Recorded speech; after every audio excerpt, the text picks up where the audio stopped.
Good afternoon, folks. This is Robert Chappell, Executive Editor of Madison365 with your daily update for Tuesday. I had to think about it for a second. Tuesday, January 12th. The coronavirus news today continues to be better and is giving me some optimism. As I mentioned yesterday, it feels like it felt last week at this time like we were at the beginning of a post-holiday spike. And it feels today, quite in contrast, that we are getting past the post-holiday spike. It seems like there was a bit of a spike post-holiday, but it has been contained. Or if not, maybe contained isn't quite the right word, but it was relatively small and relatively short. And seems to, the numbers are going back in the right direction. And here are today's numbers and sort of the overall picture that leads me to that conclusion. First of all, 6,600 new tests today, which is, not quite enough. We'd like to have more than that every day, but we're still catching up from the holidays. 2,790 were positive, which is still a pretty sizable number of new cases just for the day. Just for the day, the rate of positive tests is 42%. Understanding, however, and not all of those tests were run today. Those are, 2 or 3 days worth of tests. And when you allocate each test to the day it was actually taken, what happens is the 7-day average of new cases goes down, or rather, the 7-day average of positive tests goes down. So at this point, today, from today to the past 7 days, 28.8% of people who were tested positive. That's a very high number. Yesterday was 29.7, so it came down almost a full point. That is really good news, right?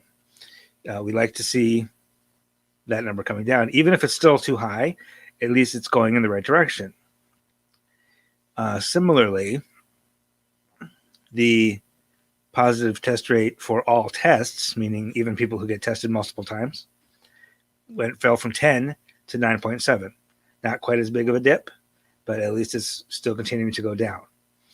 Now, again, that positive rate for all tests is really kind of the key metric that a lot of health departments use when they're talking about whether to open schools, that kind of stuff. So that's the one I really look at. That one was like 13 or 14 at one point in November. That's like catastrophically bad, right? It got down as low as 8.1 late December, and then it started to creep back up. And it got up over 11. So that made me really worried, and now it's come back down below 10. So again, that pattern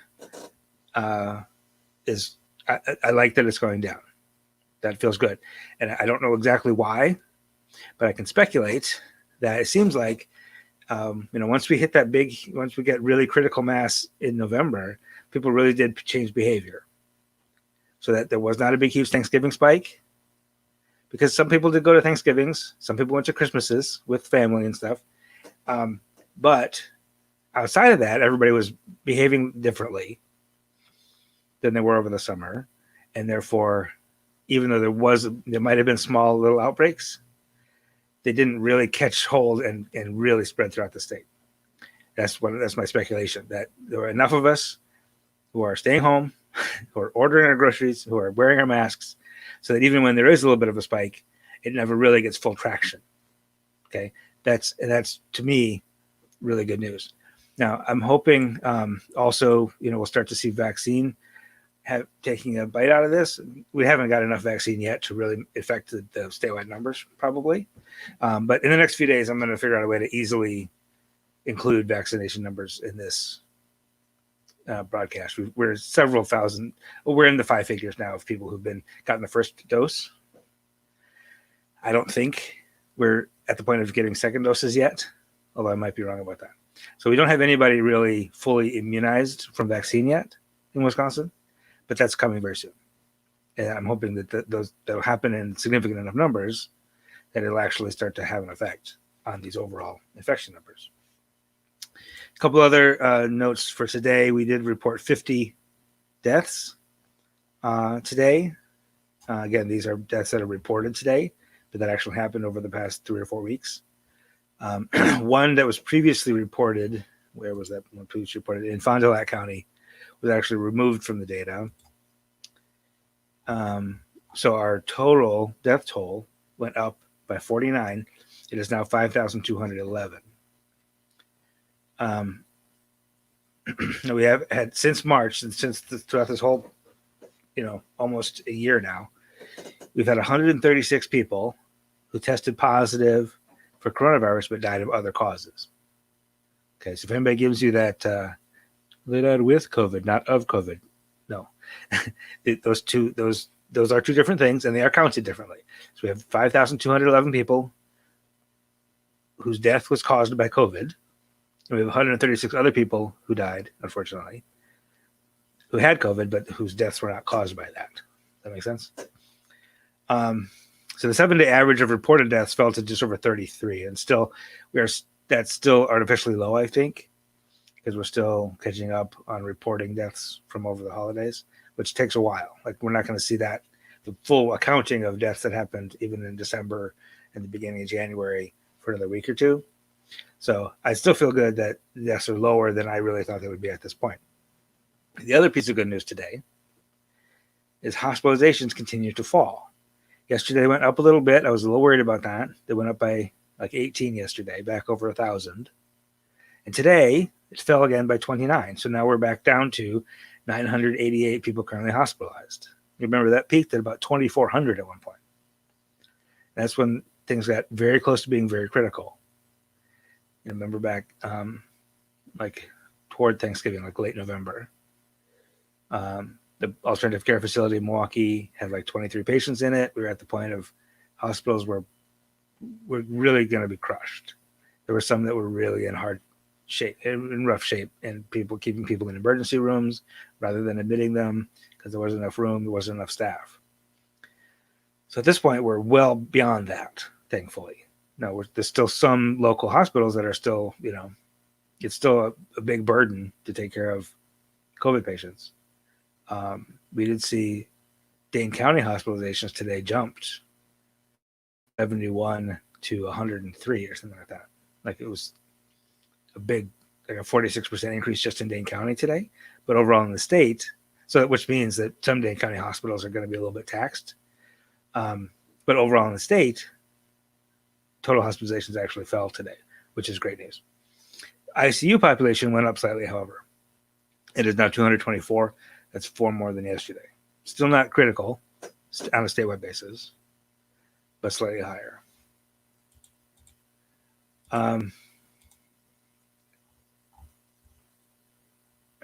Oh, Aaron, thank you guys for letting me know. It looks like we do have a couple of see, this is why I love you guys, because like, I didn't know this. I wasn't sure. I thought, I didn't think we were at the point of getting second doses yet, and you all are on top of it. And you let me know you got some people in Wisconsin have gotten the second doses already. That's great. That's good to know. Again, the DHS is starting to report the number of doses, or the number of people who've been vaccinated, the number of doses have been given. I'm going to try to figure out an easy way to incorporate that in my daily update on the website as well as on here, so we can kind of keep track of that and see, how that that correlates then. Because you'd think once more people are immune, right, that the infection numbers, the cases, the positive test rates would all go down precipitously. One would hope. So we'll see how that goes. But that's good news. I'm happy to hear that. I think that is all the COVID news. Well, I guess let me talk through the fatalities real quick, where they were. Milwaukee County reported 7. Wood County reported 6. That's a lot for Wood County. Winnebago County reported 4. Waushara, Waukesha, Rock, Dane, and Brown all reported 3. And then Washington County, Shawano, Marathon, and Kenosha County each reported 2. Walworth, Vilas, Trempealeau, Racine, Ozaki, Monroe, Lincoln, Lafayette, La Crosse, Kewanee, Jefferson, Iron, Eau Claire, Dodge, and Calumet County each report 1 fatality today. One other thing I'll mention, COVID related, and then we'll get into some other news. The Senate has passed a 29-2 vote the first COVID relief bill. And Governor Evers has said he will sign it if the Assembly passes it. It's unfortunately I can't find any news outlets reporting exactly what's in this bill, except that it's very similar to the Assembly bill, except that it takes out things like restrictions on, like the Assembly bill restricted local governments from being able to close businesses, for example, and stuff like that. The Senate takes those out, but does leave in liability protections for businesses, but also provides, I think frees up some federal money and some state money. There's going to be some eviction assistance at the local level. So the State of the State addresses tonight. So I would suggest that you watch that. It's going to be online. I'm sure Governor Evers will have a lot to say about COVID. It's interesting. It's important to note that this is the first real forward movement that the state legislature has made in the 10 months we've been dealing with this now. So it's good to see some movement at all. Oh yes, this is true. Corey mentions that they're changing the criteria. The head of the CDC accused states of micromanaging, and said that basically they want to give out all the doses to anybody 65 and over, and not save doses back for the second. I think that's what they're saying now, is that states should just give out all the doses you have, and then when you get more, then you can start giving the second dose. Because I think some states are basically holding back half of their doses so they can give the second dose to the people they've given the first dose to. But now they're kind of saying, just give that first round to everybody you can. We'll get you more, and for the second round. So yeah, it's a moving target, to say the least, on who's getting vaccinated when and how. But it sounds like the Biden administration, the incoming Biden administration, is going to place a high priority on ramping up not only production, but distribution of the vaccine. That's going to be, Joe Biden said repeatedly yesterday, that's going to be his top priority. Okay, so we're going to take a short break and we'll come back with some news. I'll talk more about the news at the national level. A lot happening in Congress today. And we'll also focus on a couple of local news stories that were on the site this morning. Stay with us. We will be right back after this.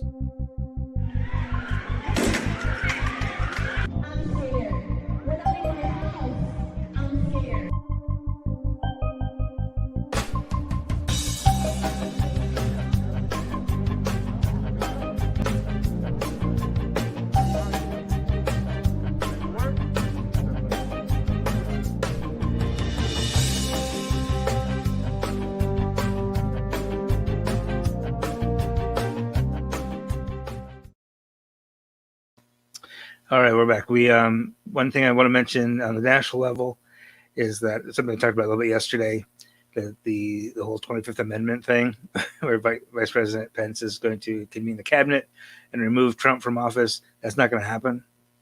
When I was on here yesterday, there was a bit of a buzz in the air that Mike Pence was visiting Trump, had been taking a helicopter to the White House, and there was some, speculation that he was there to tell him to resign or to, tell him that he's going to invoke the 25th Amendment or something. But that's not what it was at all. It was just a normal conversation, the first conversation they'd had since the whole insurrection thing last week. But it ended up being just reiterating that they're going to see out the term. there was a debate and a vote today on a Nebraskan resolution, which was put forward by Jamie Raskin, representative from Maryland, that would appoint a committee as called for by the 25th Amendment, so that this congressional committee could remove the president rather than letting the cabinet do it. That resolution would need Senate approval as well. I don't see that happening. So in the meantime, a vote is scheduled for tomorrow to impeach the president.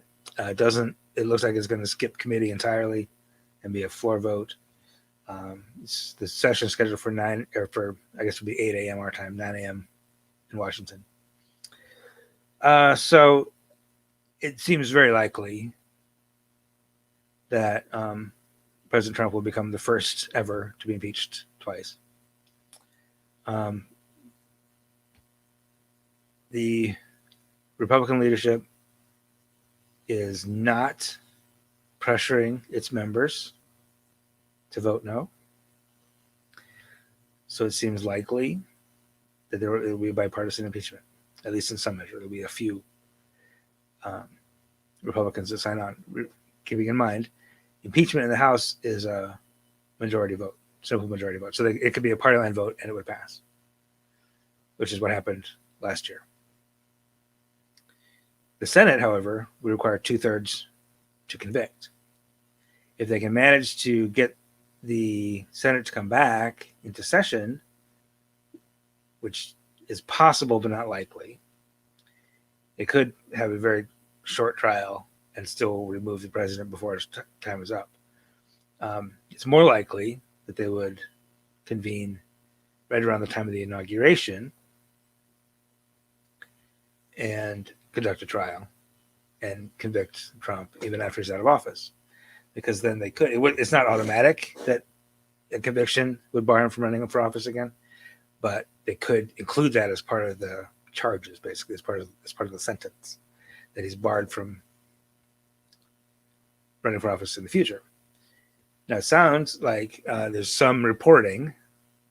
This is sort of like a source close to the majority leader, Mitch McConnell, said that he actually has told Margie, this is exactly what I was just going to say. Yep. Margie's on it. Margie's reading my mind. The McConnell his associates of his have told news reporters, New York Times, that he actually wants it to happen because it's politically advantageous to the Republican Party to be done with Trump now. Major PACs, major corporate donors are withholding money from the Republican Party right now. And there's just a lot of momentum. There's literally momentum to expel members of Congress.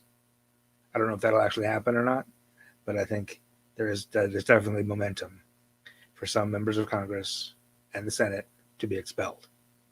And they're all Republicans. That's not good for your brand. So I think the thinking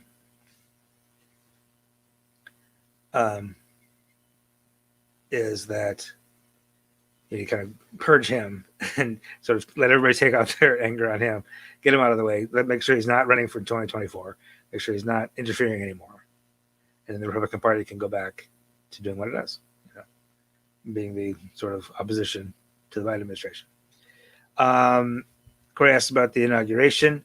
The answer to that is no. All the reporting I see is that it's going to continue as it was planned with additional security.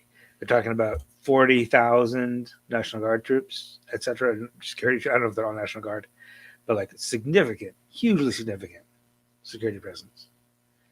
But Joe Biden said yesterday that he's not concerned, that he wants to have it outside. He wants to have it as it was going to be planned.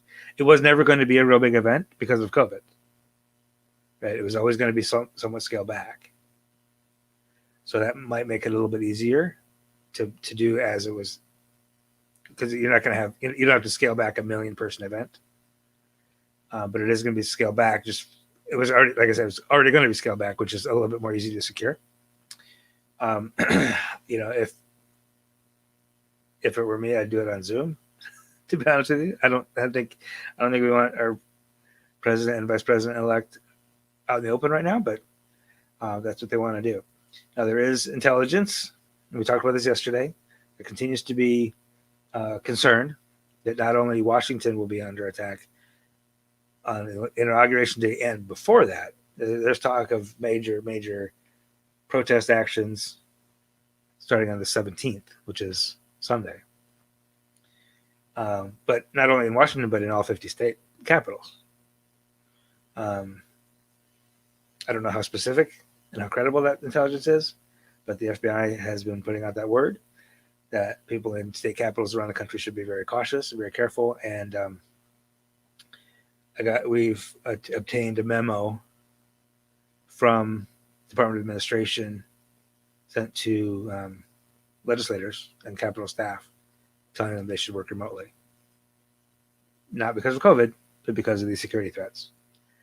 The Republican leadership is not allowing remote, I guess any particular legislative staffer or any particular legislator could allow their staff to work at home probably.